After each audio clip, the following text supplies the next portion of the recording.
En este día quiero agradecer al capítulo de residentes dirigido por el doctor Alfonso Migoya, quien se ha preocupado y se ha interesado por las problemáticas de los médicos residentes en la especialidad de ortopedia.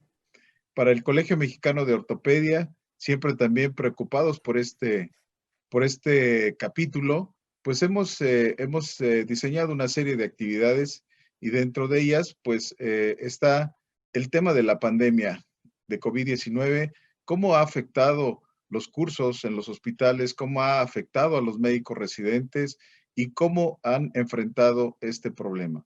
Y para esto, bueno, pues el día de hoy tendremos una mesa redonda que nos hará favor de coordinar el doctor Alejandro Erce, quien pues nos hará la introducción de cada uno de los ponentes.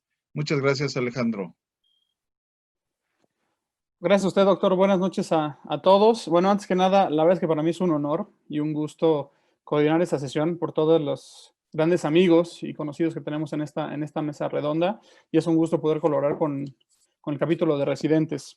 Bueno, voy a presentar a todo el panel que tenemos. En primer lugar, por supuesto, tenemos al doctor Jorge Negrete, presidente del Colegio Mexicano de Ortopedia.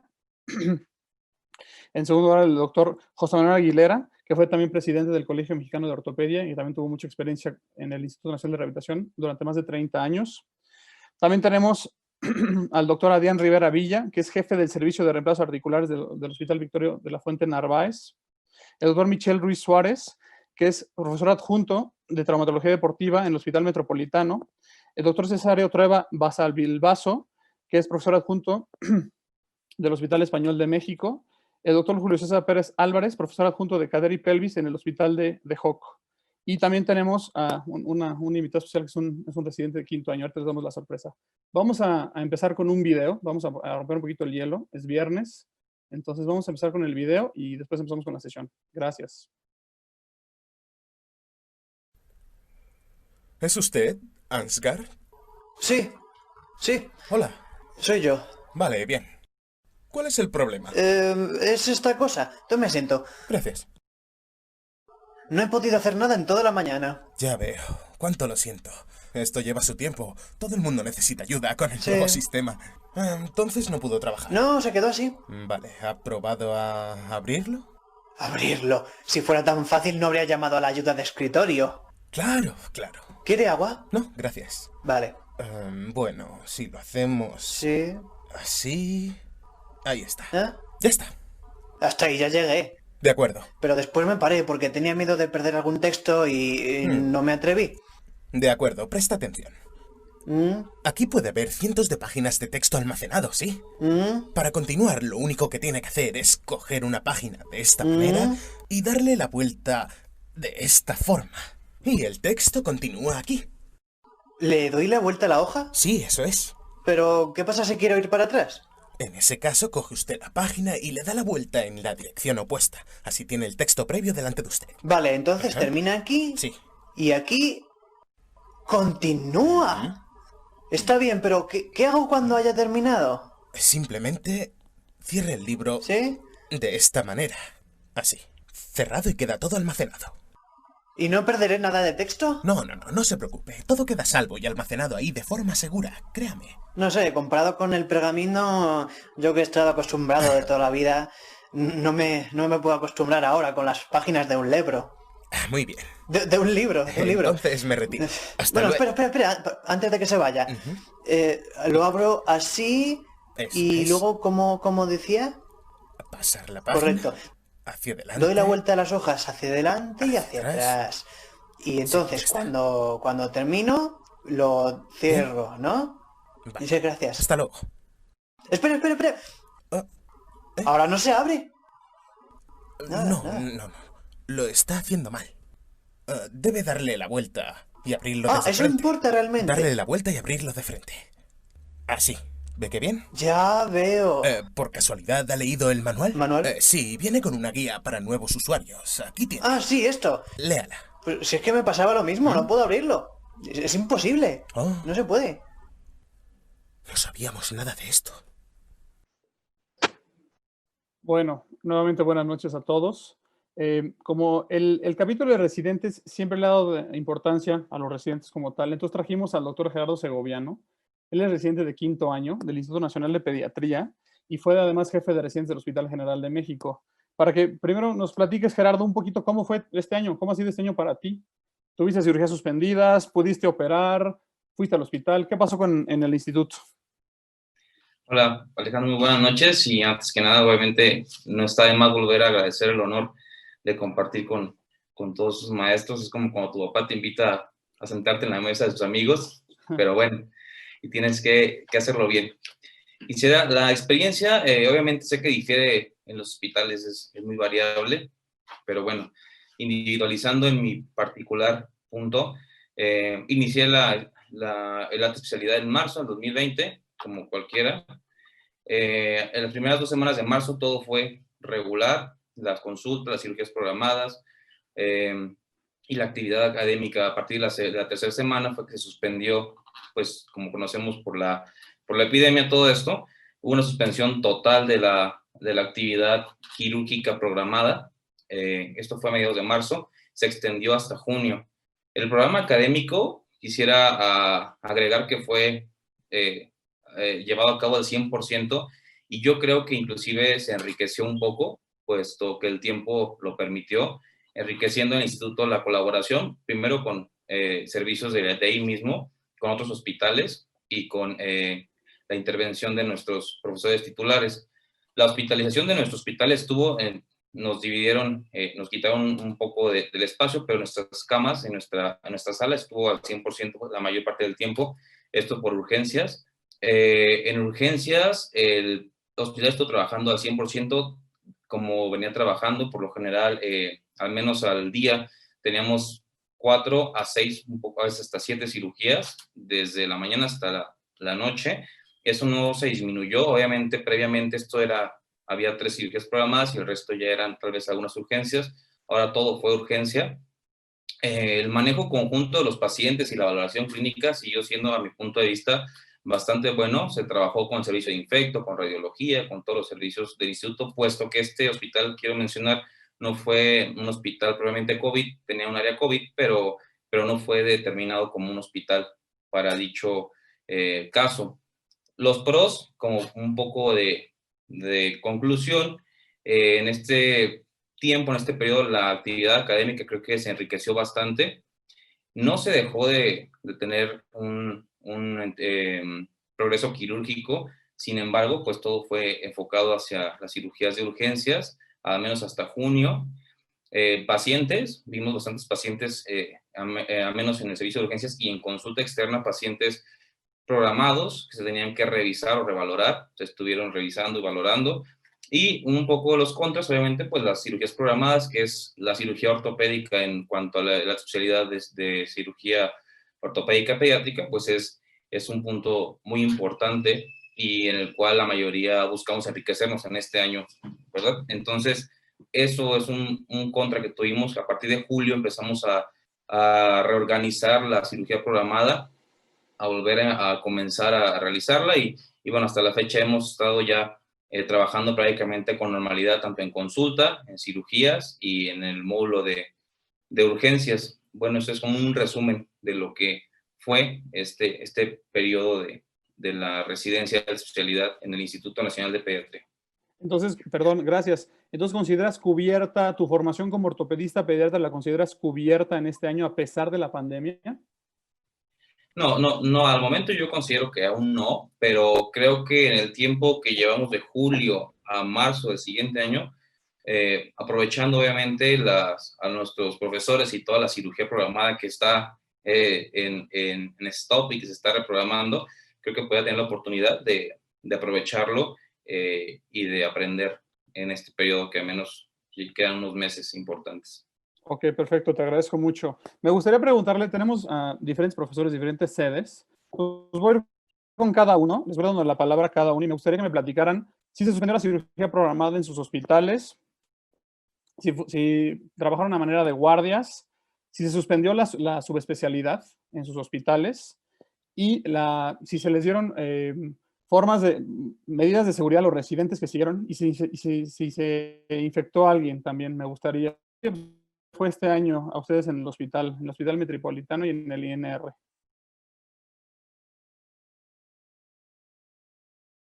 Gracias. Bueno, primero, tengo la fortuna de estar en dos lugares muy importantes. Hablo primero del INR. Del INR, ahí soy como médico especialista. El que estuvo trabajando prácticamente a tiempo completo fue el servicio de traumatología, trabajando, recibiendo todas las urgencias. Se abrieron todas las salas posibles, tratando de cubrir las necesidades de la traumatología ortopédica. Y la verdad es que los residentes que están rotando, de hecho, se vieron que concentrar en ese servicio y en ese sentido la cirugía no paró. No hubo definitivamente el volumen de cirugía que había en todo el instituto en su conjunto, pero simplemente con el servicio de traumatología se cubría de sobra lo que se esperaba desde el punto de vista de enseñanza y de práctica, ¿no? En el Hospital Metropolitano es un caso completamente diferente. Ahí tengo mi práctica privada, ahí tengo también un programa de alta especialidad. Ahí prácticamente paramos durante 3 meses, de abril, mayo y junio. Hasta julio fue que se empezó a abrir poco a poco. Atendíamos urgencias nominalmente, pero en realidad no llegó ningún paciente a urgencias para atención. Veíamos algo de consulta externa a los pacientes que tenían mucho problema de dolor, que consideraban que era urgente y que no querían la opción de telemedicina. Entonces, en ese sentido, lo estuvimos atendiendo y es básicamente como se está y ahorita tratando de recuperar ambas prácticas. ¿Su curso de alta especialidad sigue hasta marzo de este año, en caso del Metropolitano? Sigue hasta marzo de este año y se va a extender un año más, porque aunque hemos cubierto los aspectos teóricos, desde nuestro punto de vista, con el doctor Antonio Miguel, que es el profesor titular y un servidor, decidimos que los aspectos prácticos no estaban cubiertos y no se iban a cubrir para febrero del año que entra. Entonces decidimos cerrar la convocatoria para el ingreso a partir del marzo del año que entra, y los alumnos que están este año también aceptaron continuar un año más, y es así como vamos a solventar esta situación. Entonces, vamos a decir que el año que entra no tendrán ingresos nuevos a la subespecialidad. Ok. No.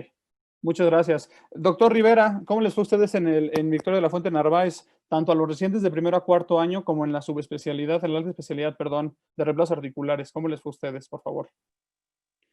Hola Alejandro, agradezco a todos la invitación. Saludos a todos los panelistas y a todos los presentes.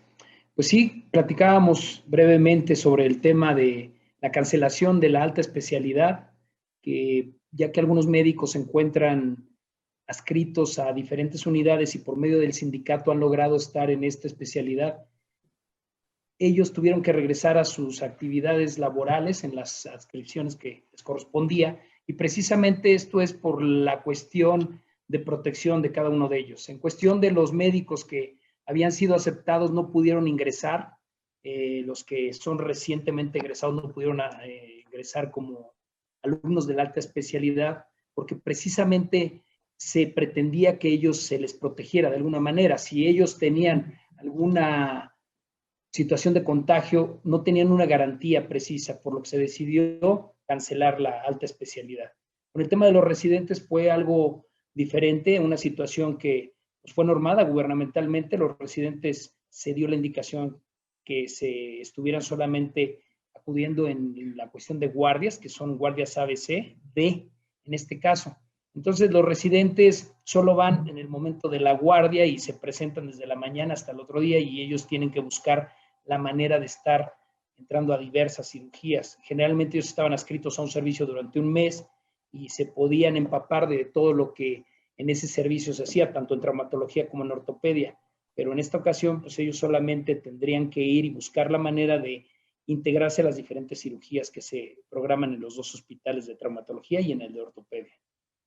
¿La cirugía programada, entonces, podemos decir que continuó tal cual? O sea, ¿sí la cirugía programada no continúa, Alejandro. Fíjate que en nuestro caso nos tuvimos que apegar y hacer un plan de mejora para que viéramos precisamente, sobre todo en el servicio de reemplazos articulares, que la mayoría de nuestros pacientes son pacientes seniles. Tuvimos que apegarnos, estudiar y ver que la pandemia no tenía nada escrito, que no era algo que se comportara de una manera lineal en todos los países. Entonces diseñamos un plan de mejora propio de nuestro hospital, y basados en artículos como el de Singapur, como el de Corea, nosotros decidimos que se limitara el acceso a pacientes mayores de 65 años, a pacientes que tuvieran comorbilidades que pusieran en riesgo y que generaran más susceptibles a esos pacientes. Entonces se limitó el acceso y básicamente nosotros estábamos programando hasta hace una semana al 50-55%. Okay. Esta semana hemos empezado a programar al 60-65%, pero de programar reemplazos articulares, 14 cirugías en un día, estamos programando 7 a 8 cirugías en un día. Y eso pues sí merma en el comportamiento del servicio y en las actividades y herramientas que adquiere el médico residente. Ok, los R4 en el Victoria de la Fuente Narváez o en general en el Seguro Social salen este año y no tienen, ya no van, o sea, acaba la residencia este año, ¿cierto? Se forman como ortopedistas y ya no tienen otro R4, vamos a llamarlo así.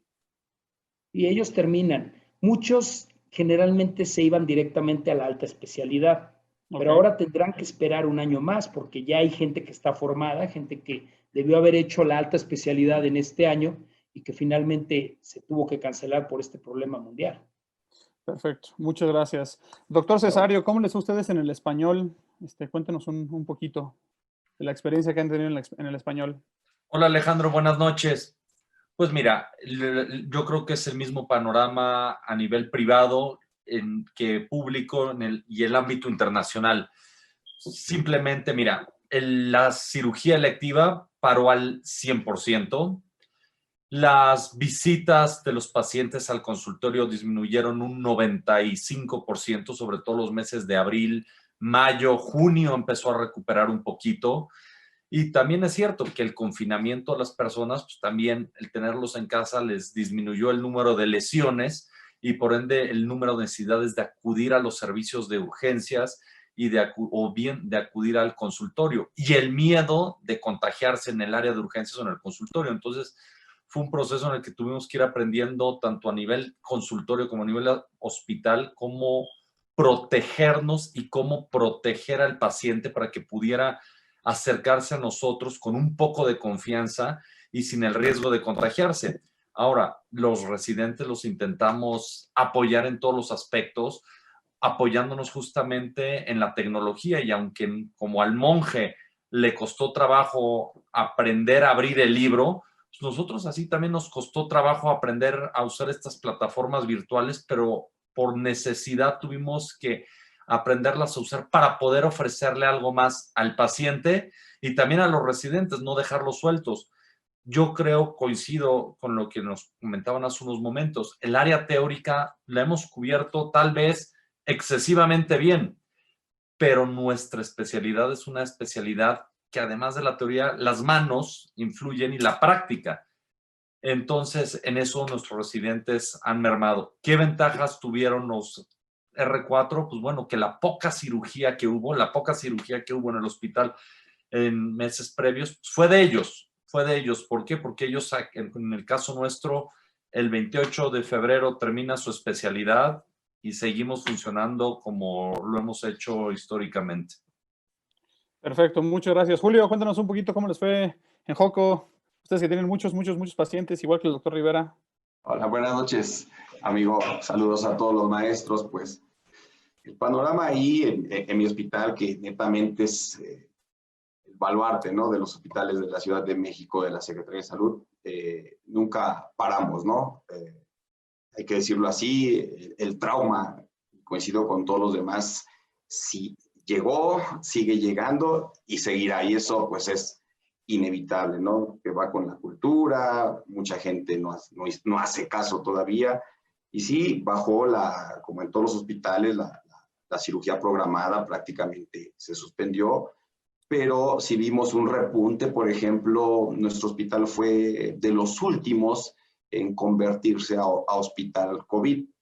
Y los demás hospitales se convirtieron antes, ¿no?, a hospitales COVID. Entonces a nosotros nos incrementó el trabajo. Incluso ya siendo COVID, nunca dejamos de operar. También tuvimos que hacer estrategias basado en artículos, ver de qué manera tendríamos que seguir trabajando y solucionando, ¿no? Entonces, sí encontramos estrategias como de que llega el paciente, pongo un ejemplo, fractura de tobillo, se inmoviliza, se le da la seta por material, todo por consulta externa, llega, se opera en la mañana y en la tarde alta, ¿no? Por decirlo así. En el caso, por ejemplo, de cadera, que siguen llegando las fracturas de cadera, llega la paciente, se protocoliza, si se puede se mete ese día, si no, se cita y realmente se egresa al día siguiente, pero sí veo un contraste, por ejemplo, con otros hospitales, porque nosotros, a diferencia, en trauma sobre todo, pues, seguimos operando bastante. Ok, muchas gracias por la opinión. Doctor Aguilera, buenas noches, un gusto que esté con nosotros. Tanto usted como el doctor Negrete me decían hace rato que pues, fueron como los fundadores de la alta especialidad en México. ¿Cómo ve este panorama, sobre todo para los R4 y los R5 o R6 que hacen una subespecialidad quirúrgica como la nuestra? ¿Cómo ve que, o sea, que salgan sin operar tanto? ¿Cuál es su opinión? ¿Qué opinión le merece esto? Que salgan sin operar tanto, vamos a llamarlo así. Sí, mire, yo escuché, muchas gracias, buenas noches a todos y gracias por la invitación. Escuché detenidamente los comentarios de los profesores anteriores y creo que el resumen es que sí se afectó sobre todo la cirugía programada. Obviamente la cirugía de urgencia pues se tiene que hacer y de alguna manera existen hospitales y existen servicios en los diferentes hospitales que permiten hacer esas cirugías, pero no todo en ortopedia es cirugía de urgencia. Hay mucha cirugía electiva que se dejó de hacer. Ahora, yo sí, o sea, siendo el viejo, bueno, probablemente el doctor Negrete un poco más que yo, pero lo importante aquí es que sí les puedo decir que dentro de lo que yo viví, me tocó reconocer y tener en el servicio muchos compañeros que venían del extranjero. Y en el extranjero hacían sus posgrados y en realidad pocos, te puedo decir muy pocos, realmente operaban en estas rotaciones en el extranjero. Podían estar 1 o 2 años, 4 años y tenían un acceso a los cadáveres, tenían acceso a, obviamente, toda una biblioteca importante y estudiaban mucho y tenían que participar en todas las actividades relacionadas con la programación de las cirugías. Algunas veces entraban a las cirugías, pero no los dejaban tocar al paciente. Y regresaban con muy buenos conocimientos y la experiencia la obtenían en los hospitales en donde se empezaban a desarrollar ya como médicos adscritos. La mayor parte de ellos llegaban a hospitales públicos y ahí es donde ponían en práctica y donde obtenían la experiencia. La realidad es que nosotros como jefes de servicio, lo único que nos tocaba para esos médicos era cuidarlos al principio para que fueran obteniendo esa experiencia y al final lo hacían muy bien. La otra parte pues, son los que se formaban con nosotros en los diferentes hospitales en México, en toda la República Mexicana, y que obtenían pues, no solamente los conocimientos, sino también la experiencia. A lo mejor un poquito de menos conocimientos, pero mucho más experiencia porque estaban operando constantemente. Entonces yo no creo que esto sea tan malo al final. Bueno, pues es una situación desastrosa que nos tocó vivir a todos, no solamente en nuestra vida académica, sino también en nuestra vida familiar, en nuestra vida profesional. Pero creo que tenemos que salir adelante y los residentes van a salir adelante. Lo único que tienen que hacer es prepararse bien y de alguna manera ser cuidadosos cuando ellos tengan la oportunidad de aplicar sus conocimientos en hacer las cosas con calma, bien y siguiendo los protocolos que seguramente les enseñaron en su escuela o en su hospital. Perfecto, muchas gracias. Las ventajas del médico mexicano, la residencia en México, ¿no? Doctor Negrete, ¿cómo ve usted toda esta situación? Después de escuchar a todos los profesores, ¿qué opina usted con respecto a esta quizás limitación en la falta de cirugía durante, sobre todo el último año de la residencia y los usos de alta especialidad? Bueno, pues primero me tengo que defender porque no soy más viejo que el maestro Aguilera, o sea, él pudo haber sido mi maestro. Bueno, yo veo esto como un punto de inflexión y como un punto de cambiar paradigmas en muchos sentidos. Como bien lo mencionó José Manuel, siempre nos quejamos que en los hospitales públicos el residente se ve agobiado por el trabajo y tiene poco tiempo para estudiar. Y ahorita lo explicó muy bien el doctor residente que está con nosotros, de que se volcaron, tuvieron una serie de actividades académicas y webinars en 3 meses y hicieron la otra parte, la de estudiar. ¿Qué se paró? Bueno, se paró un poco la parte práctica de las cirugías programadas durante promedio 3, 4 meses. Pero yo creo que esta pandemia, desde el punto de vista de enseñanza, yo creo que nos deja muchos aspectos, como bien vimos en ese video. Siempre al principio hay cierta resistencia a todo, ¿no? Pues nos resistimos a los cambios. La pandemia nos mueve y nos mueve muchísimo en todos los sentidos. Yo creo que los residentes, digamos, dominan la parte tecnológica, pero sí es importante mantener el equilibrio entre teoría y práctica para que tengamos excelentes cirujanos con conocimientos que sean bien aplicados en beneficio de los pacientes. Y creo que es ahí donde creo que no debemos perder ese punto de equilibrio. Por mucha tecnología que tengamos, tenemos que mantener ese punto de equilibrio entre la teoría y la práctica, porque si no podemos tener muy buenos teóricos, porque si sigue la pandemia vamos a seguir estudiando, pero no vamos a tener práctica. Hace años los cursos en cadáver en la universidad o en el servicio forense, pues era para nosotros la posibilidad de practicar, de disecar, de implantar incluso prótesis y algunas prácticas en los especímenes cadavéricos. Sin embargo, la pandemia también nos limitó en ese sentido.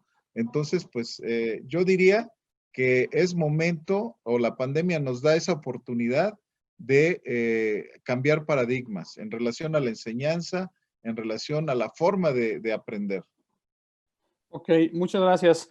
Va una pregunta para todos los que son profesores, o sea, prácticamente todos. Voy a empezar con el doctor Rivera. ¿Ustedes creen que después de esto vamos a regresar a una normalidad?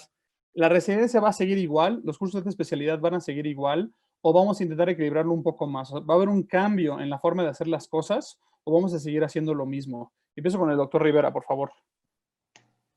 No creo que debamos seguir igual. No creo que debamos de regresar a lo que anteriormente teníamos. Precisamente las tecnologías ya se utilizaban, pero no con tanta frecuencia como ahora lo hemos utilizado. Algo que decía el doctor Negrete, y claro que sí es cierto, los residentes empezaron a tener fortalezas, a levantar ese liderazgo, a procrastinar, porque precisamente ellos vieron que su residencia se estaba viendo limitada en la cuestión práctica.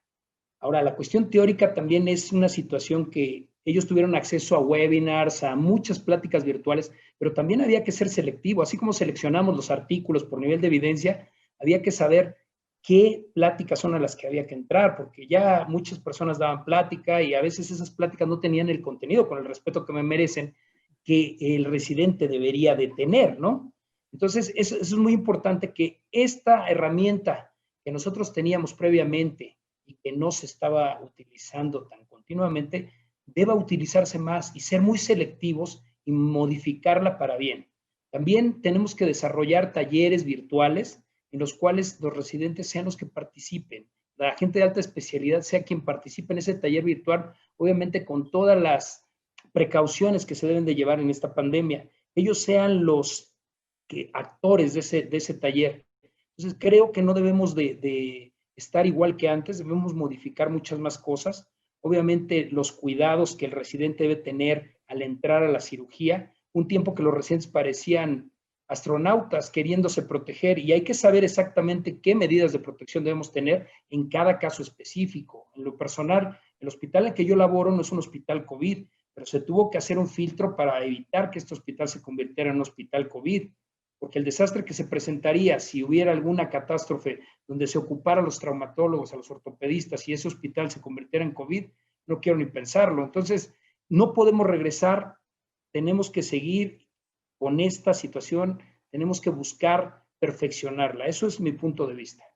Muchas gracias, doctor Julio. ¿Cómo hacemos esto? Porque, por ejemplo, no sé cuántos ingresos lleguen a Joco diario, pero, por ejemplo, ¿cómo le podemos hacer para que el residente logre tener un poco más de tiempo o aprovechar toda esta tecnología que tenemos hoy en día, porque digo, si nosotros en general a veces tenemos 20, 25 ingresos, no sé cuántos tengan ustedes. Ok, exacto. Bueno, que llega gente, digo, siempre va a llegar, y es como normal, ¿no? Eso, pero algo que dice el doctor Adrián es bien válido. Nosotros qué fortalezas nos dio esta pandemia, pues el uso de la tecnología, el complementar la teoría, pero sobre todo ya no hay pretexto hoy en día para no estudiar, para no preguntarle al experto, para no comentar o sesionar un caso clínico como lo estamos haciendo hoy en día, ¿no? Entonces, realmente yo también creo que esto va a cambiar, ya no vamos a regresar a lo mismo, desde el cuidado personal de cada residente. A veces el residente es el que vive en el hospital, come, cena, entra a una cirugía, entra a otra. Y muchos de mis residentes hoy que entran con todo el equipo de protección, ya bien cuidados, dicen, doctor, hemos notado que todas las gafas, por mínimo que sea, se están manchando. ¿Cuántas cirugías previas entramos sin utilizar gafas, no? Llamémosle un dato minúsculo, pero de relevancia importante que repercute en la salud de uno. Lo otro es el tema de que tenemos que innovar y hacer más eficientes los servicios de salud, sobre todo en la atención de las urgencias, ¿no? Y lo hemos ido logrando. Hemos dado muchas clases, al igual que los otros hospitales, pero sí considero que la práctica y con los maestros como el doctor Aguilera, el doctor Negrete, el cirujano se hace en quirófano, o sea, no hay otra. La simulación es fundamental, eso no se tiene que perder, incluso el softball, los talleres, eso se tiene que reforzar. Y realmente de lo que yo me percaté ahora, que hicimos como equipos para el cuidado entre nosotros y la enseñanza pasó a ser lo que, como muchos aprendimos, de forma tutorial, ¿no? Entonces, es lo que yo puedo aportar. Ok, perfecto. Doctor Cesario, ¿cómo ve esto? ¿Ve alguna posibilidad de hacer cambios en el sistema de enseñanza, tanto a nivel privado como público? Mira, Alejandro, la verdad es que sí, ¿no? Yo creo que es un periodo de transición, aprendizaje y evolución. Y algo bueno tenía que salir de esto. Yo, si me siento a platicar contigo hace un año de que íbamos a estar sesionando frente a una computadora 8 médicos y escuchándonos 200, no nos las creíamos ninguno de los dos. Pero las circunstancias nos obligaron a hacerlo y gracias al desarrollo tecnológico lo pudimos hacer. Ahora, a diferencia que cuando tú y yo estudiamos la especialidad, nosotros tenemos biblioteca de libros. Ahora los residentes tienen bibliotecas virtuales multimedia en el que pueden tener acceso a la cirugía más rara que tú te imagines, que a lo mejor tú y yo no la sabemos hacer, pero a lo mejor el doctor Aguilera sí. Y si el doctor Aguilera no la sabe hacer, bueno, seguro alguien en Australia, en Indonesia, la ha hecho y la puedes ver, estudiar y la puedes replicar. Entonces, la verdad, el alcance de herramientas multimedia y virtuales que tienen los residentes actuales, no las tuvimos ninguno de los que estamos aquí sentados platicando en estos momentos. Entonces, ¿de qué va a cambiar? Va a cambiar. Ahora, la práctica la vas a adquirir trabajando, la práctica la vas a adquirir operando. Yo en mi especialidad tuve una gran virtud, a mí me tocó ser el alumno de aquel fellow que aprendió en el extranjero, que lo cuidaba el doctor Aguilera. Entonces, pues yo tuve una práctica en ese sentido, pues muy cómoda, muy completa. ¿Por qué? Porque ellos ya habían aprendido lo importante, me lo digirieron a mí y me enseñaron cómo hacerlo, ¿no? Pero ahora, si yo puedo tener acceso sin tener que ir a Estados Unidos, sin tener que ir a Inglaterra, sin tener que ir a Alemania, a ver cómo operan allá, pues bueno, eso es un plus extra que van a tener todos los residentes. Y el día de mañana que estén trabajando en el hospital de Irapuato, en el hospital de Querétaro, en el hospital de Villahermosa, bueno, van a tener la oportunidad de poner eso en práctica, pero ojo, las bases nosotros sí se las enseñamos, las bases tal vez no con 100 cirugías, pero sí con 50, de qué es lo que deben hacer y ellos tendrán que perfeccionar sus manos. Perfecto, gracias. Por lo que estoy entendiendo, no es el fin del mundo el tema del COVID. Doctor Ruiz, por ahí me llegó un artículo en 2 partes que usted hizo, que hablaba del tema de las subespecialidades en México. ¿no? La importancia de ser una alta especialidad o no. Con todo esto que está pasando, ¿qué les podemos decir o qué les diría a los residentes que de quinto o de sexto año que está a la mitad que vamos a decir que se está quedando a la mitad el número de cirugías? ¿Qué opciones les podemos dar? Bueno, primero, muchas gracias por hacer referencia a esos artículos. Fueron los primeros 2 artículos que escribí en mi vida en el 2005 y los escribí cuando estaba al frente del comité de residentes de la Sociedad Mexicana de Ortopedia en ese entonces, antes que fuera colegio. Y como comité hicimos esos 2 artículos, yendo yo como primer autor. Y cuando los escribimos, lo primero que recibimos fueron críticas en ese momento. Y algo que nos comentaron en más de una ocasión, dirigiéndose a mí sobre todo, me dijeron es que en 15 años te vas a dar topes de lo que escribiste y te vas a dar cuenta de lo que has madurado. Me doy topes ahorita de no haberme dado topes porque las cosas siguen exactamente igual. Ok. Desafortunadamente. Entonces, hace 15 años escribimos que la subespecialidad en México desafortunadamente se hacía no por la razón que se tendría que haber hecho.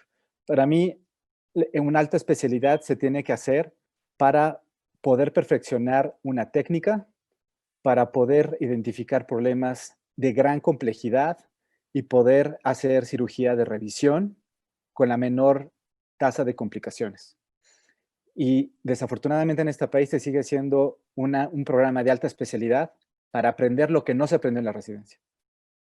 Entonces seguimos teniendo una gran laguna de falta de conocimiento y desarrollo. Por eso es que de pronto se está notando cada vez más que hay algunos países que tienen sistemas educativos y sistemas tecnológicos más avanzados, cada vez se están separando más de nosotros, porque no estamos teniendo algo homogéneo. No es lo mismo, con todo respeto, un programa de residencia que se haga en las grandes ciudades de México en comparación con los programas que se hacen en ciudades que no son tan grandes y que no tienen acceso.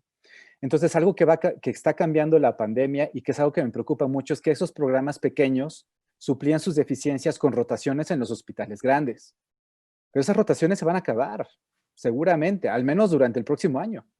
Entonces, no va a haber de suplir esas diferencias y cada vez más se va a notar también, inclusive dentro del país, esas grandes diferencias que existen en los programas de los hospitales, como puede ser Victoria de la Fuente, Lomas Verdes, Joco, que tienen un volumen impresionante y que tienen grandes especialistas, y algunos programas de ciudades mucho más pequeñas donde no existe esa modularidad y que suplían esas deficiencias precisamente teniendo rotaciones en esos grandes centros hospitalarios y que ahorita no lo van a tener. Eso es a mí lo que me preocupa en este momento. Ok, muchas gracias. Va una pregunta a los extremos. Doctor Segoviano, si yo te dijera, tienes que hacer un año más de especialidad, ¿qué me dirías? Por lo que me está diciendo el doctor Ruiz. ¿Qué me dirías? ¿Sabes qué? Pues sabes que van a ser 5 de ortopedia, no 4. Y te vas a echar un año más de sub. ¿Cómo ves? Híjole, en mi caso particular, ya conté mi experiencia y hay que valorar muchos factores. Sin embargo, creo que un año más de especialidad, sobre todo enfocado a la parte ortopédica, yo se agradecería y cualquiera de mis compañeros. De hecho, antes de esta sesión estuve predicando con compañeros del Instituto Nacional, de COP del IMSS, y la mayoría de su respuesta era que sí, y yo concuerdo que sí podremos hacerlo. Sin embargo, hay otras cuestiones como obviamente también la parte laboral, la parte de ingresos, la residencia, pues como saben, el pago es mínimo. Obviamente la ganancia es tu academia, pero también tienes que empezar a formarte, como decían los maestros hace un momento, formarte en un hospital y empezar a generar ese conocimiento ya como responsable del paciente, que es algo que vi en algunos webinars anteriores que hablaban del tema, que muchos creen que se ha perdido esa responsabilidad del residente de arropar a tu paciente, agarrarlo y realmente tomarlo como propio, y esa responsabilidad muchas veces la sientes hasta que estás de adscrito en algún lugar. Entonces, yo creo que sí lo haría con las condiciones, obviamente, académicas y económicas suficientes. Sin embargo, creo que de la manera de trabajar, al menos en mi caso particular, pudiera compensar bien mi enseñanza y mi práctica este año. Lo creo que puede ser bueno, pero no totalmente necesario.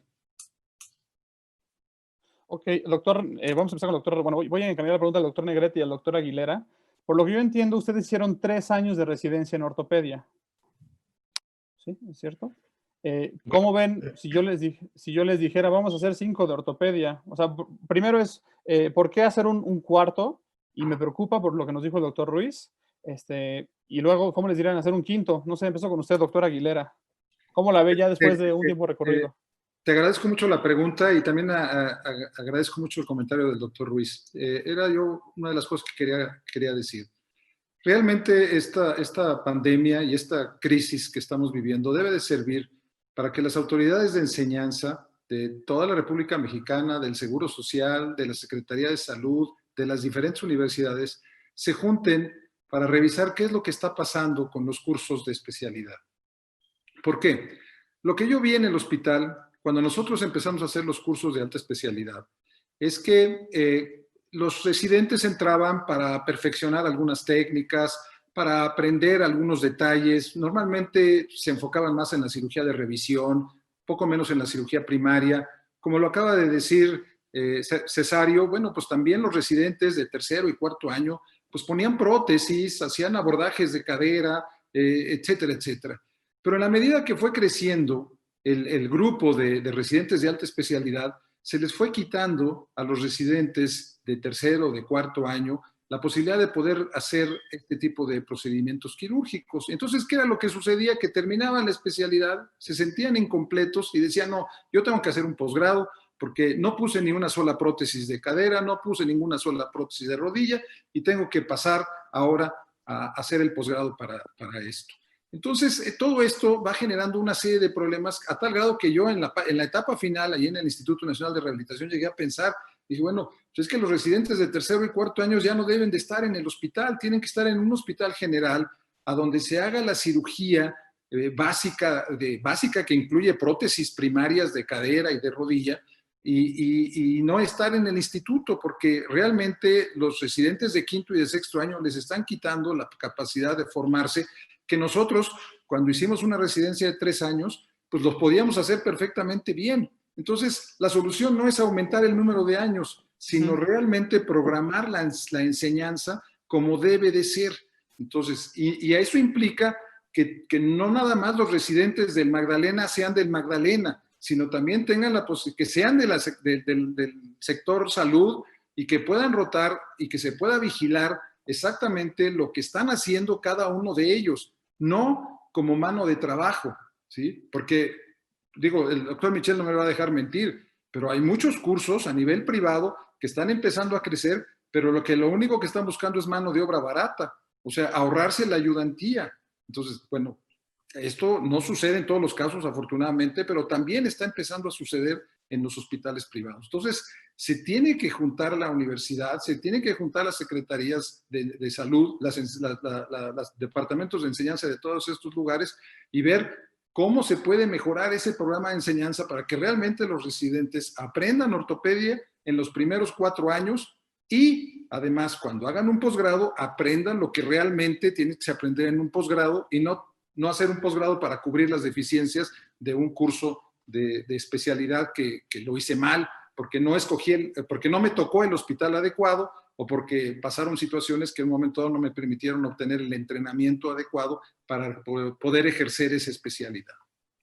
Ok, muchas gracias. Doctor Negrete, ¿qué opina? Usted también le tocó hacer especialidad durante 3 años y por lo que estoy entendiendo, con 3 años ustedes salían mejor que nosotros con 4. Entonces, ¿qué está pasando y cómo lo podemos solucionar? Bueno, efectivamente, y a mí me tocó, igual que a José Manuel, hacer un año de residencia rotatoria previa, que se llamaba residencia internado de posgrado, y luego los 3 años de la especialidad, pero para nosotros en ese momento era suficiente. Lo que, aunado y sumado a lo que comenta José Manuel, lo que yo empecé a notar en el ingreso de los residentes a los cursos de alta especialidad es que había una ansiedad O sea, dejaban de los residentes del R1 al R4, dejaban de pensar en la formación básica de la especialidad y todos ya desde el R2 estaban distraídos pensando en qué subespecialidad iban a hacer. Entonces yo creo que es importante llamar la atención de esto, y la pandemia nos vino a encuerar y a enseñar que hay deficiencias, como bien lo señaló Michelle y como bien lo señaló también Cesario, y ahorita el doctor Aguilera acaba de poner el dedo en la llaga.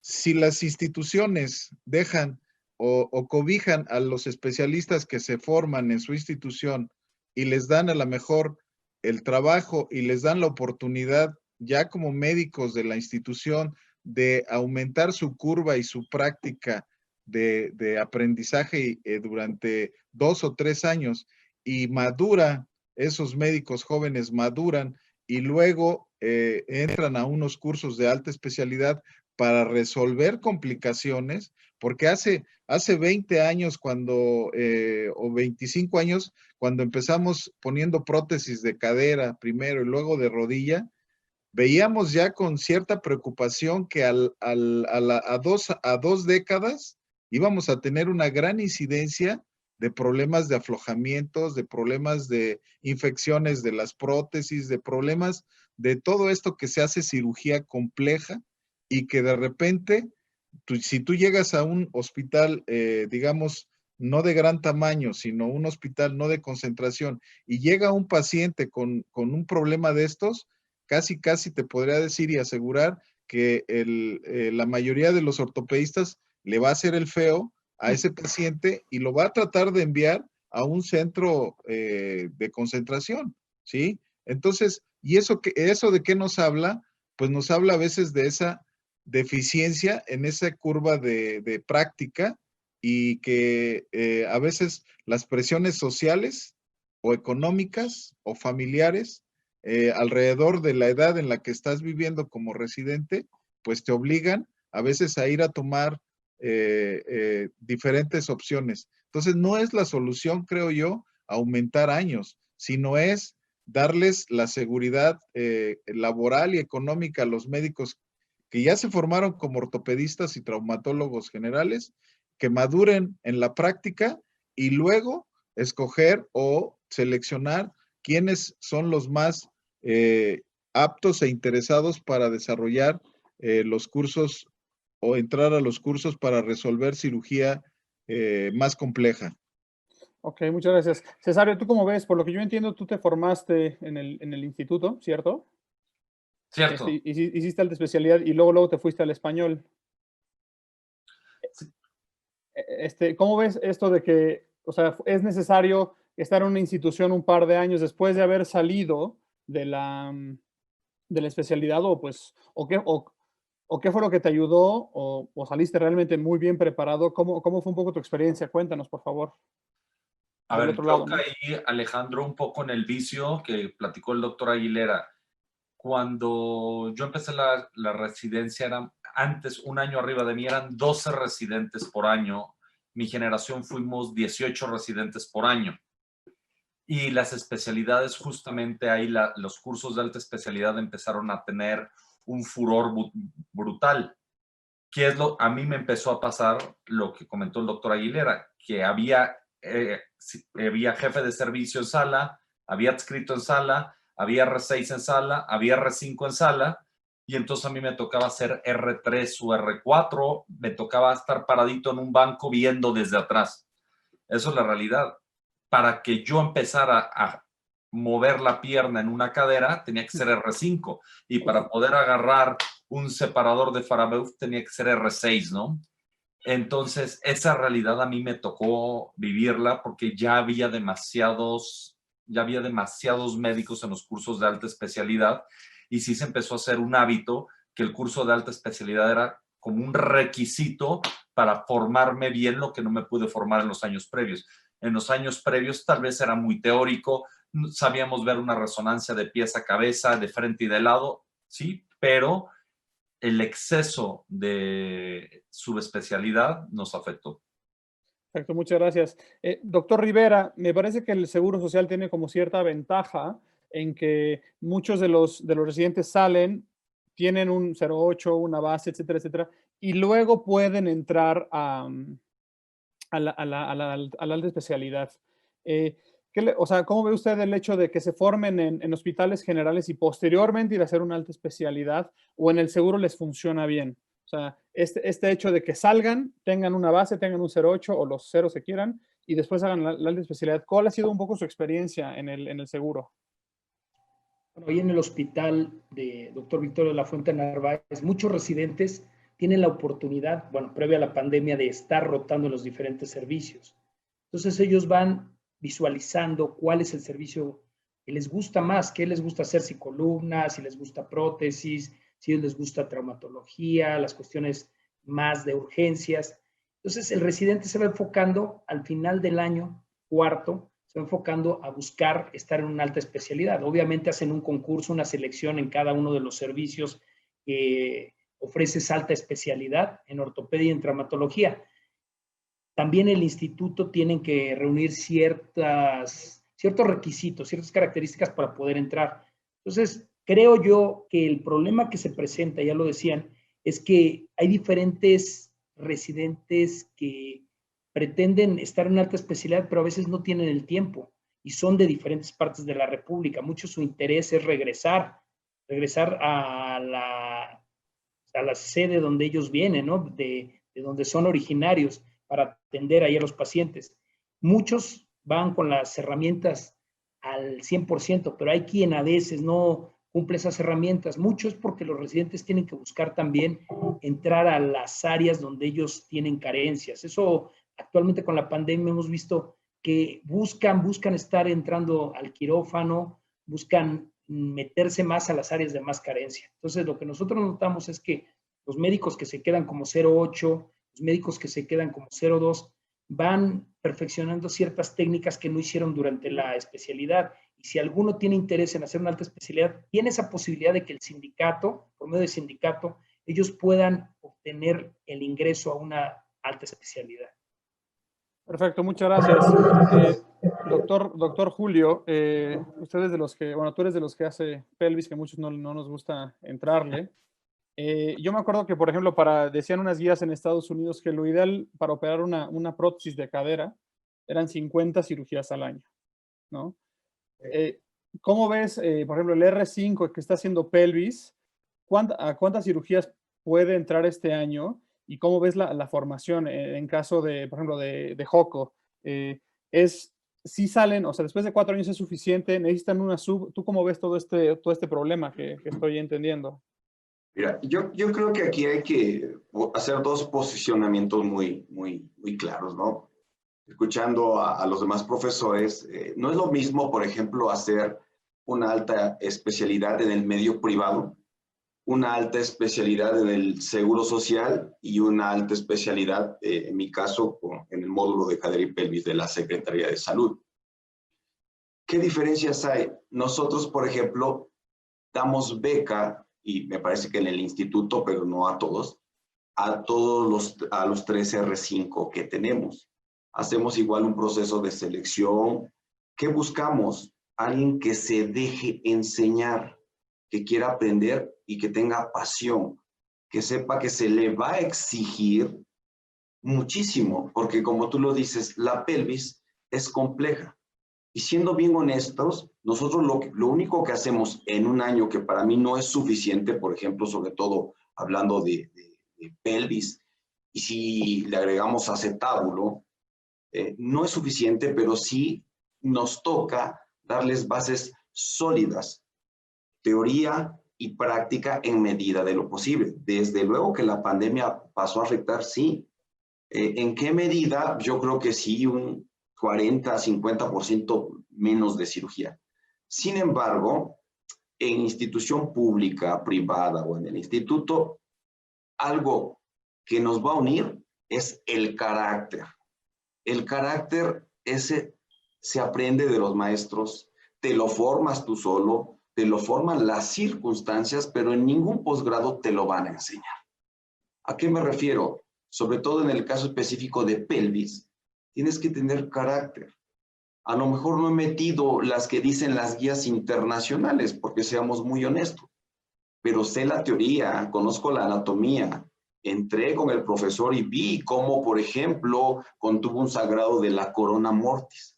Pero si yo no tengo el carácter para enfrentar esa situación, así tenga yo los años de formación o cirugías realizadas, pues no va a servir de nada. Sí considero que en el caso de pelvis, pues faltaría tiempo, pero como lo decían hace rato los profesores, tienen que ir a un hospital. Yo siempre les digo, tú tienes que ir a un hospital donde sigas operando pelvis y cadera. Yo siempre les digo, tú peleas las caderas, peleas las pelvis, no te enfríes. Esto es de estar operando, pero también ya tiene que ver con el carácter del R5, con la pasión. Por ejemplo, yo escuchaba al doctor Aguilera, al doctor Negrete, y les creo, en el R3 operaban prótesis. Hoy en día, seamos bien honestos, es difícil que a un R3 se le deje operar una prótesis. ¿Por qué? Porque están todos los piratas R5 y R6 al acecho, ¿no? Sin embargo, el residente debe entender pues, que de esto vamos a vivir, que nadie los obligó a hacer ortopedia. Entonces, si nosotros amamos la profesión, yo le voy a sacar provecho al máximo en el lugar donde esté.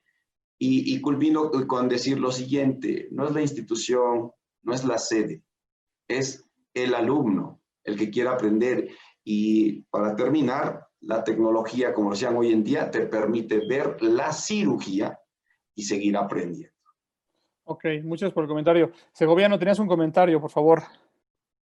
Sí, perdón, tal vez en la respuesta anterior hablé un poco de mi caso, pero me gustaría llegar un poco de la opinión general de los residentes amigos con los que estuve platicando, que traté de hacerlo con diferentes partes. Yo creo que una palabra o una parte importante es que es muy variable, porque no está, por así decirlo, homologado la enseñanza de un residente que puede, como dicen los doctores, si todavía hay sedes, yo lo puedo decir de mi experiencia personal, podemos operar una prótesis de cadera en el R3, que bueno, nuestros maestros en el hospital, a mí me tocó en mi R3 no tener R5, entonces me soltaban, obviamente tenías que saber y responder y aguantar, pero las hacías a residentes que a lo mejor ya están en el R5, compañeros o otras sedes donde jamás pudieron tocar una cadera. Sin embargo, concuerdo con el doctor que obviamente viendo y aprendiendo de los doctores puedes tú fortalecer tu conocimiento, pero lo que quería agregar es que es muy, muy variable. O sea, el conocimiento que recibimos y platicando con mis compañeros residentes, las fortalezas que aprendemos en cada hospital, creo yo, son muy diferentes y deberían tal vez de parecerse un poco más, aunque sé que las bases están en la teoría, pero creo que debería de buscarse homologar eso, que yo pudiera llevar pues a mi hijo, a mi mamá, a quien sea, con un ortopedista y saber que lo sabe hacer y que lo supo hacer en su hospital. Y creo yo, platicando con mis compañeros y con muchos, que muchas veces no sucede esto. Es algo particular, no sé si los doctores estén de acuerdo, pero bueno, yo creo que es un problema no solo de ortopedia, sino de la mayoría de especialidades, pero tenemos una oportunidad de poderlo abordar. Muchas gracias por el comentario. Miren, nos está llegando una pregunta al panel. Aquí dice, doctora Hernández, en el caso de los residentes quirúrgicos que manejamos urgencias, seguimos operando, aunque faltan los procedimientos programados. Pero en el caso de los residentes de especialidades clínicas que no estuvieron acorde a su plan, ¿qué propuestas tiene el panel para cubrir el programa que pide la especialidad y sobre todo la alta especialidad? Yo sé que ninguno de nosotros somos clínicos, bueno, sí somos clínicos y también quirúrgicos, pero no tenemos una especialidad totalmente clínica. ¿Qué le podemos responder? ¿Qué propuestas tendría el panel para cubrir el programa que pide la especialidad, por ejemplo, de medicina interna y sobre todo la alta especialidad? ¿Qué propuestas podríamos dar? No sé quién quiera tomar la palabra. ¿Me permites, Alejandro? Mira, yo tengo un familiar que está haciendo su residencia de primer año en medicina interna en Monterrey. Y ella siempre me escribe y me dice que está haciendo su residencia en COVID. O sea, en realidad ha tenido muy poca oportunidad de ver algunas otras cosas, aunque el COVID pues da problemas renales y pulmonares y nerviosos y todo lo que quieras, pues no es toda la medicina interna. Y sí yo la siento un poquito decepcionada respecto a lo que está pasando en el sentido de su formación.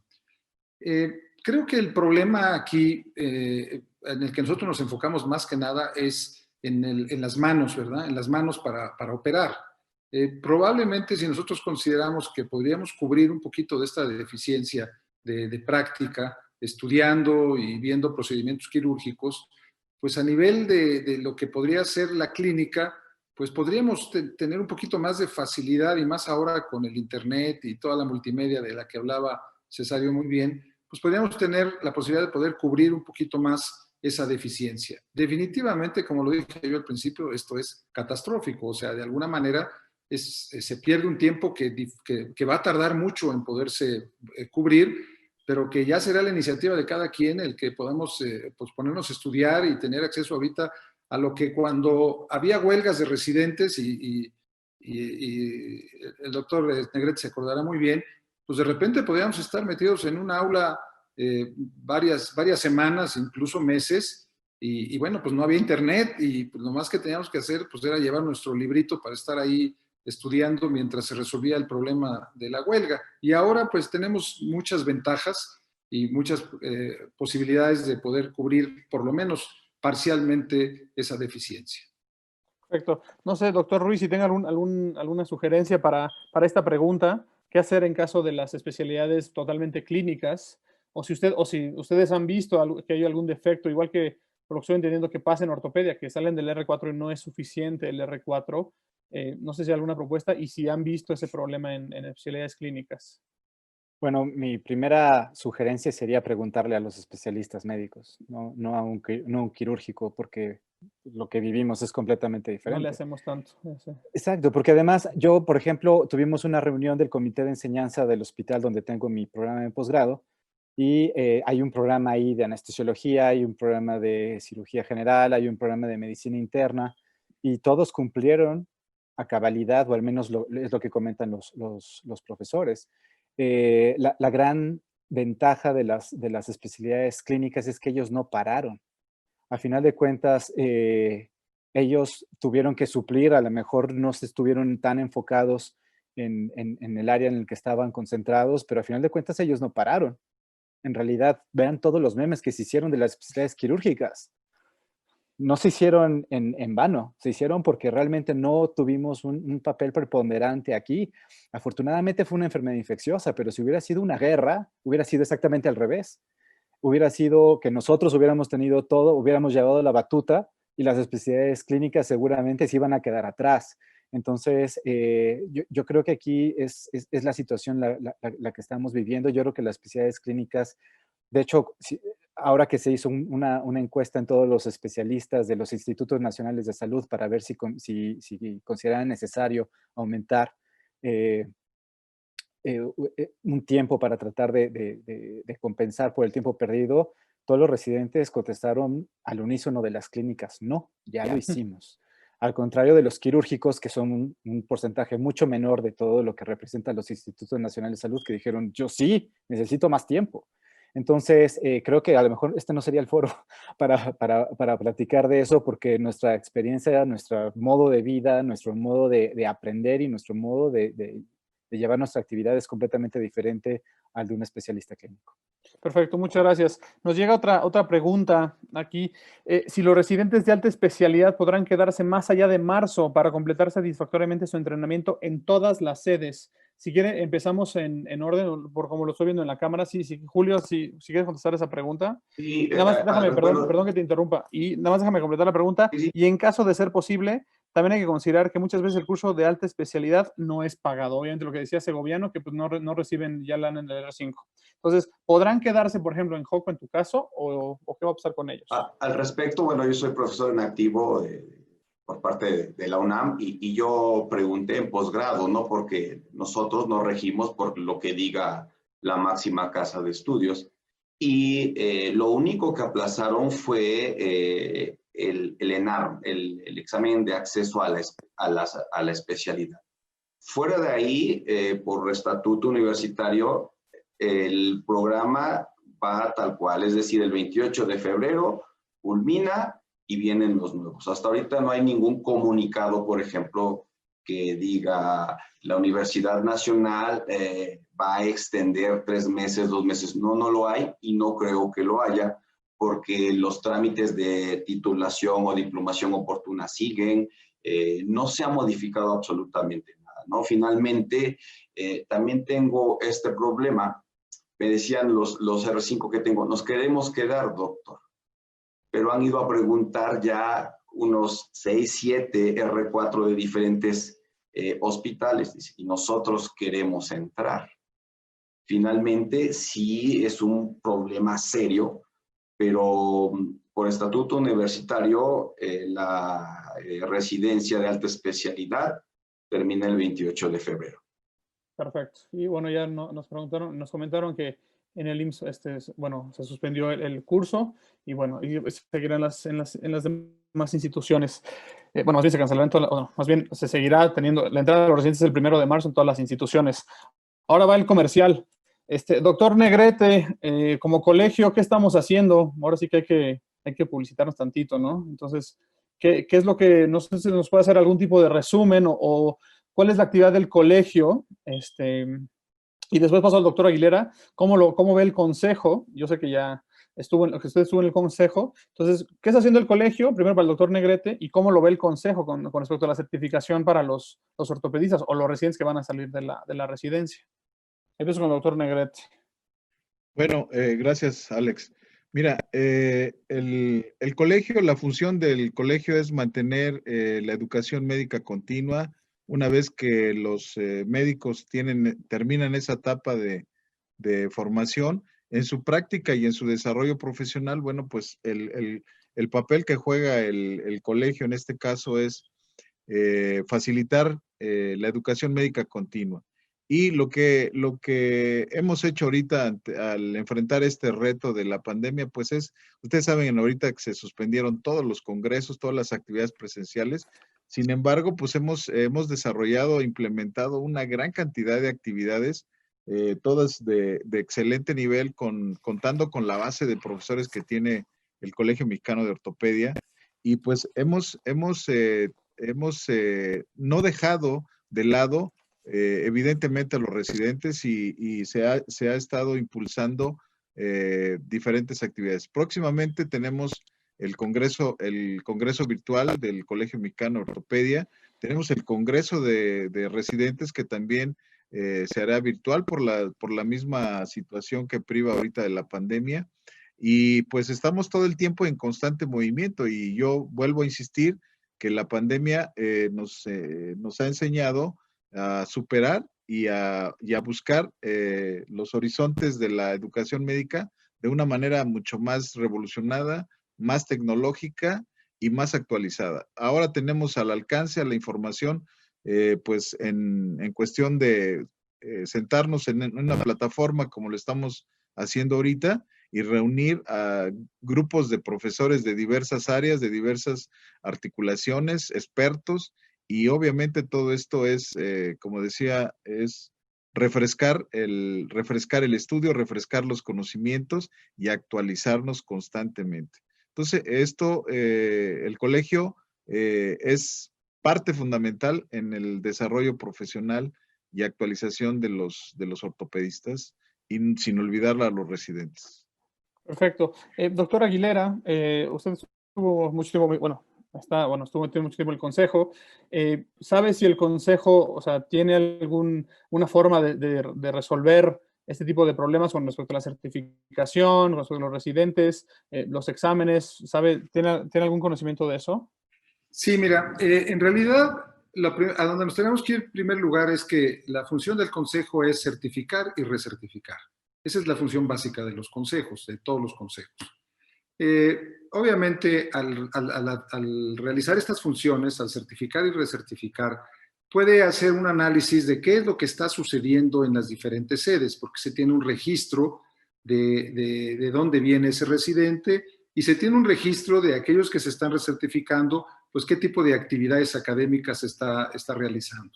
La recertificación puede ser por puntaje o también puede ser por examen, y eso le permite al consejo darse una idea de qué es lo que está sucediendo en la vida académica, por lo menos en este caso de la ortopedia nacional. Ahora, ¿en dónde puede haber influencia del consejo? Es básicamente en los profesores universitarios. O sea, los que se certifican, los residentes que se certifican, pues estuvieron sujetos a un programa universitario, estuvieron en una sede universitaria, presentaron su examen del ENARM, aprobaron su examen del ENARM, hicieron su especialidad en una sede universitaria y entonces se gradúan. Bueno, ahí es donde el consejo puede aglutinar a todos estos profesores a nivel nacional y tratar de que se comuniquen entre sí para mejorar todos aquellos programas de enseñanza. Y ya lo está haciendo, desde hace varios años se hacen las reuniones nacionales de profesores. Ahora, todavía falta mucho más porque estos profesores y a estas recomendaciones que emiten los profesores en sus reuniones, pues se tienen que adecuar a las diferentes universidades porque son sedes universitarias. Entonces, sí es importante que se empiece a aterrizar, como decía yo anteriormente, para que realmente se mejore la enseñanza y el aprovechamiento de los residentes. Perfecto. Muchas gracias. Para los doctores Ruiz y Rivera, vamos a empezar con el doctor Rivera. ¿Ha visto alguna diferencia en la habilidad quirúrgica, por ejemplo, de los R4 o R5, que han tenido menos cirugía, vamos a llamarlo así, este año que en años anteriores, o prácticamente es igual? O sea, con este impacto en la pandemia, ¿ha tenido un efecto en la habilidad quirúrgica de los residentes? En este tiempo de pandemia no se ha visto todavía un cambio excesivo comparándolo con los anteriores residentes. Ellos han buscado, los R3 y R4 específicamente buscan el momento de estar más en cirugía. El hecho de tener guardia les implica que ellos pueden ir a cirugía y ya no están en un servicio controlando las programaciones quirúrgicas, acudiendo más a la consulta externa. Entonces creo que ellos han buscado esa herramienta, lo que decíamos hace un momento, ha despertado en ellos esas fortalezas y ese liderazgo y también la necesidad de prepararse más. En el servicio en el que yo me encuentro como jefe de servicio, que es reemplazos articulares, yo no he visto cambios. Precisamente hoy entré a una cirugía y estaban dos R3. Yo veía que conocían precisamente la técnica de una prótesis primaria, tenían habilidad. Entonces creo que no ha mermado en ellos, en los R3 y R4, estas habilidades quirúrgicas. Usted, doctor Ruiz, tanto en el Metropolitano como en el Instituto, ¿ha visto alguna diferencia realmente? No, afortunadamente no. De hecho, yo creo que no ha pegado tanto desde el punto de vista de habilidades motoras como uno hubiera pensado. Y además también, aunque se nos hace eterno, en realidad no es tanto. Muchas veces alguien se va a rotar 6 meses al extranjero que no hace nada y regresa y sigue operando igual que antes, pero ahora aprendió porque estuvo viendo de grandes expertos. Entonces, yo realmente no creo que el que va a ser hábil desde un principio y tiene esa habilidad motora y tiene eso que se llama memoria muscular. El que le cuesta más trabajo, le va a costar más trabajo siempre, independientemente de que pare o no pare. Hace un par de meses salió un artículo muy interesante en Estados Unidos, en OrthoEvidence, donde decía si había que hacer una especie de summer camp, inclusive para los cirujanos que ya teníamos más tiempo practicando, y como dando por hecho que también inclusive a nosotros nos pudiera pegar en nuestra habilidad, y a final de cuentas llegaban a esa conclusión, que realmente no. O sea, ya cuando lo has hecho o cuando ya tienes cierto grado de habilidad, no va a pegar, simplemente no llenar un día completo de cirugía cuando no lo has tenido durante muchos meses, porque sí necesitas nuevamente como todo un proceso de acondicionamiento, pero no empiezas de cero, nada más simplemente es recuperar ese ritmo. Esa memoria. Nos llega un comentario del doctor Migoya. Y me gustaría que el doctor Cesario nos ayudara con la respuesta, y luego si alguien quiere apoyarnos, con todo gusto. Cada vez hay más técnicas quirúrgicas y más específicas. El campo que tiene que abarcar un especialista es cada vez mayor. Aunque el tiempo de residencia no es la solución, buscar formar especialistas específicos en las diferentes áreas de ortopedia, ¿es una solución real o parte de un futuro cercano? ¿Cómo ves, Cesario, la pregunta del maestro Migoya? A ver, Alejandro, yo creo que pueden aparecer muchas novedades tecnológicas y muchos implantes sofisticados. Sin embargo, las bases son las mismas. Y si tú sabes cómo resolver un problema y te ha ido bien y la literatura mundial respalda tu procedimiento, no siempre tienes que ser el primero del frente. Había en un libro de farmacología, en el Goodman y Gilman, que a lo mejor conocimos todos nosotros, y justamente te daban esa recomendación: nunca seas el primero en probar un tratamiento, pero tampoco seas el último en llevarlo a cabo, ¿no? Entonces, sí, hay un boom de nuevas modificaciones, de nuevos implantes, de nuevos trucos, de nuevos tips, pero la base sigue siendo la misma, ¿no? Entonces, si tú sabes hacer un procedimiento bien, mantente arraigado. Ahora, si ese nuevo implante, si esa nueva técnica va a hacer que lo hagas en un menor tiempo y con un mejor costo-beneficio para tu paciente, bienvenida. Si solamente es un boom tecnológico de la industria para tener más dinero, pues no siempre es lo más adecuado. Y la otra pregunta que nos hace, sigo contigo, Cesario, el formar, por ejemplo, en vez de un ortopedista general, un ortopedista que sea nada más especialista en artroscopía o nada más especialista en prótesis o en pie y tobillo, ¿cómo ven esa idea? Estoy viendo al doctor Michel Ruiz que está diciendo desde ahorita que no. No, a ver, si te formas en pie y tobillo y se te olvida el resto de la medicina, toda bola que veas en el pie vas a decir que es Juanete, cuando puede ser un ataque agudo de gota, cuando tienes otras cosas. Entonces, el formar subespecialistas, ojo, diferente a alta especialidad, el formar subespecialistas está centrando el criterio médico en un abanico muy pequeño, muy rezagado, y yo creo que no tiene sentido. Mira, yo, por ejemplo, y lo defiendo, y ahora es mi casa y es donde tengo mi formación académica, nuestros residentes de tercer y cuarto año, siendo un hospital privado, pueden poner una prótesis de rodilla, pueden poner una prótesis de cadera, y el interés que tienen tal vez es igual que el de un R5 o un R6, porque como ellos han tenido la oportunidad de estar en primera fila con estos pacientes, comparto lo que dijo el doctor Julio César. Parte de esto es las ganas que uno pone y el esmero que tienes y las habilidades personales. Entonces, todo eso influye. Perfecto, muchas gracias. Doctor Ruiz, ¿algún comentario después Sí, de...? gracias Alejandro por darme la palabra. Nada más quería comentar un poco, regresando a lo que dijo Alfonso. No sé si conocen este concepto de la parábola de Scott. La parábola de Scott es su concepto propuesto por un ginecólogo hace ya unos 10, 15 años, por ahí no tengo la fecha exacta, donde hablaba del boom de las nuevas técnicas quirúrgicas, donde primero se empezaba a hablar un poquito de estas técnicas quirúrgicas y tenían tanto atracción de la literatura científica y de los medios y de todo, que de pronto se hacía el estándar de tratamiento y de pronto todo el mundo quería hacerlas, y cuando ya todo el mundo las empezaba a hacer, se empezaba a ver que tenían muchísimas complicaciones y que no servía para muchas cosas y que en realidad era peor hacerla que no hacerla, y al final ya nada más se veía que tenía unas aplicaciones muy limitadas.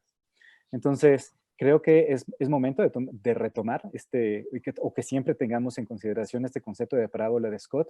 Lo bueno no forzosamente es lo nuevo, no forzosamente es bueno. Lo bueno no forzosamente tiene que ser nuevo tampoco. Entonces, yo creo que como apoyo completamente lo que dice Cesario, a final de cuentas tenemos que ser médicos, tenemos que ser cirujanos, aprender a aplicar principios y a partir de eso darle lo mejor a nuestros pacientes. Si algunas técnicas nos pueden ofrecer algo para darle un valor agregado a nuestro resultado, que puede ser un mejor resultado en un menor tiempo, al menor costo posible, hay que hacerlo. Si ninguna de estas tres se logra simultáneamente, desechémoslo. Perfecto. Bueno, a mí me encantaría poder tener una hora más con ustedes porque todo lo que están diciendo me parece apasionante. Les agradezco en verdad, pero tenemos que ir concluyendo. Y bueno, como esto es una sesión para residentes, me gustaría que a cada uno le voy a preguntar dos preguntas. Una es, ¿qué consejo le darían a los residentes de ahorita, ya sea R1 o R4? Y la otra es que si cambiarían algo de su residencia. Entonces voy a empezar ahora sí que con el ortopedista más joven del grupo. Lo mismo, ¿qué consejo le darías a los residentes y si cambiarías algo o no de tu residencia?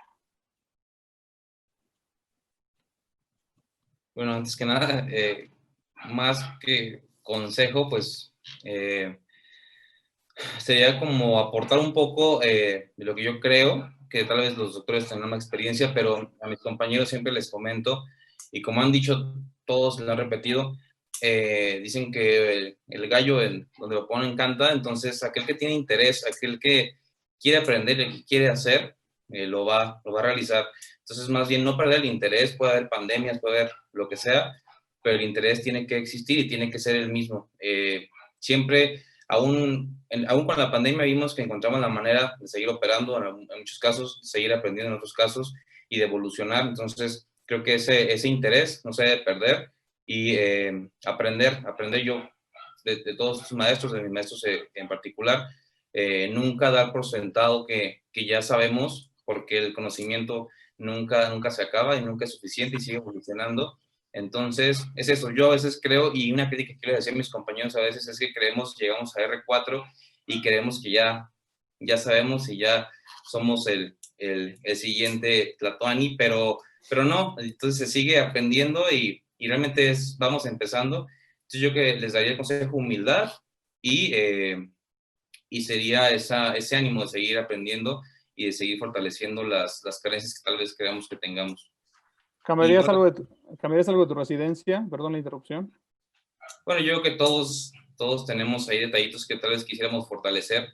En este caso yo lo estoy fortaleciendo mucho ahorita en el instituto, al cual le agradezco la oportunidad. Tal vez, por ejemplo, yo en hospital como el Hospital General donde hice mi residencia, tal vez lo que agregaría es que me interrelacionaría más con las demás especialidades, o sea, aprendería más de los oncólogos, aprendería más de los radiólogos, de las diferentes especialidades, porque como dicen, no solamente estamos viendo el hueso, sino al paciente. Eso es lo que yo en lo particular buscaría fortalecer y por agregaría, y creo que lo haré. Doctor Julio, ¿qué consejo les darías y si cambiarías algo de tu residencia? Pues el consejo que yo les doy es que amen la trauma y el ortopedia, que tengan la pasión, realmente. Si tú no tienes amor por lo que hacemos, pues realmente no va a servir de mucho. Que nunca se les quiten esas ganas de aprender, seguir, de enseñar y la humildad, exactamente, de abrirse, como vemos ahorita, por ejemplo, al doctor Medete, al amigo Mitchell, al doctor Adrián, al doctor Cesario, diferentes edades, pero con unas ganas de aportar algo y con la humildad suficiente también de recibir y mejorar. ¿Qué cambiaría la enseñanza? A mí me hubiese gustado tener más enseñanza como la que ahora impulso en mi hospital. A mí me hubiese servido más, pero pues que no cambiaría todo lo demás, porque a mí me forjaron un carácter y eso realmente yo lo agradezco. Y pues un saludo a todos, realmente me pareció bastante importante este webinar y pues muchas gracias. Ok, Cesario. A ver, Alejandro, yo creo que es muy temprano para empezar a levantar conclusiones de qué va a pasar con los residentes, si las manos, si no las manos. Tenemos que dejar que pase tiempo. Tampoco es que están desamparados, ya las actividades están regresando a su curso normal. Entonces, lo más probable es que va a volver a seguir su rumbo. ¿Qué cambiaría?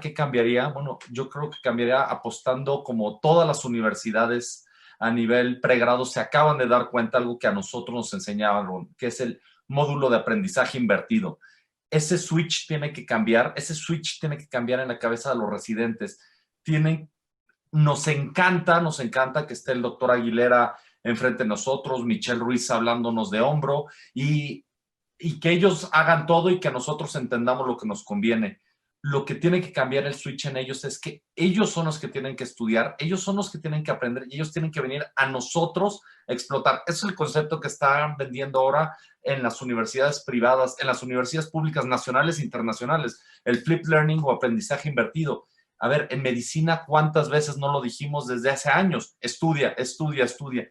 Eso es lo que yo cambiaría, el aprendizaje invertido para estas nuevas generaciones y que esta sea la excusa para que lo hagan. Ya, perfecto, muchas gracias. Doctor Michelle Ruiz. Yo les daría 2 consejos.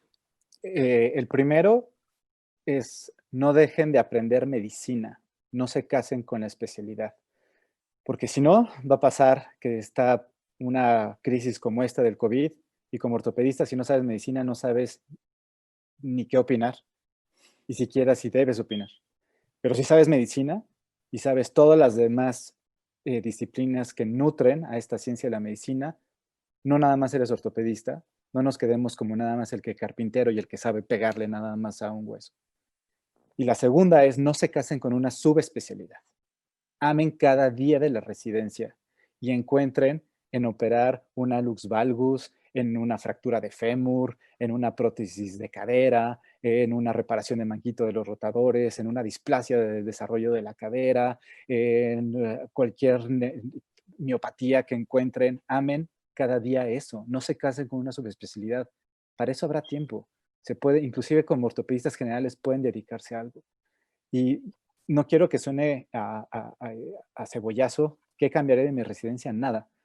Aquí está el doctor Aguilera y creo que yo soy el afortunado que estuve en el mejor lugar, en el mejor momento, cuando iniciaba en ese entonces el Centro Nacional de Rehabilitación, que todos los que ahora son las vacas sagradas de la ortopedia en México estaban ahí concentrados y tenían tiempo el primer año de mi residencia para darnos muchísimas clases teóricas y los siguientes años estuvieron ahí para guiarnos las manos. Entonces, yo en ese sentido me considero que viví algo muy atípico en mi residencia, pero es algo que agradezco y agradeceré siempre. Doctor Rivera. Sí, yo como consejo les diría a los residentes y a los médicos en alta especialidad que esta pandemia no la vean como un problema, que la tomen como un área de oportunidad, que ellos se han dado cuenta que han podido tener otras destrezas y otras herramientas. Hay que tomar muy en cuenta que también afectó mucho en el sentido psicológico. Nosotros los médicos manejamos, y sobre todo los quirúrgicos, mucho estrés continuo, pero el consejo que les daría es que se acercaran cuando tengan algún problema a sus autoridades, al área de enseñanza y a nosotros que somos sus maestros, porque a veces creemos que ellos están al 100% y no es así. De por sí a nosotros nos da miedo algo que es desconocido, como es la pandemia. Muchos de ellos, el miedo a enfermarse, el miedo a la muerte, los hace no integrarse al 100%. Entonces, les diría que pierdan ese miedo, que vean un área de oportunidades y que nos acostumbremos a que esta pandemia nos va a hacer cambiar las medidas de protección que habitualmente no teníamos. Ese sería el consejo. ¿Qué cambiaría de la especialidad? Pues yo estoy, como dice Michelle Ruiz, muy contento con haber sido egresado del Hospital de Magdalena de las Salinas, pero sí incursionaría lo que ahora tenemos al alcance, que son poder tener estas herramientas tecnológicas. Agregaría eso porque son a veces pláticas precargadas que ya podemos consultar a cualquier hora del día y eso nosotros no lo teníamos como tal. Entonces eso es lo que podría yo cambiar. Muchas gracias. Muchas gracias. Doctor Aguilera, me quedan 3 minutos, entonces le voy a dar uno a usted y el doctor Negrete para que cierre. Qué bueno que me diste primero la palabra a mí, porque si no el doctor Negrete se hubiera chutado los 3 minutos y más. Mira, la realidad es que mi recomendación ahorita para los residentes es viva México. Hay que seguir trabajando por México.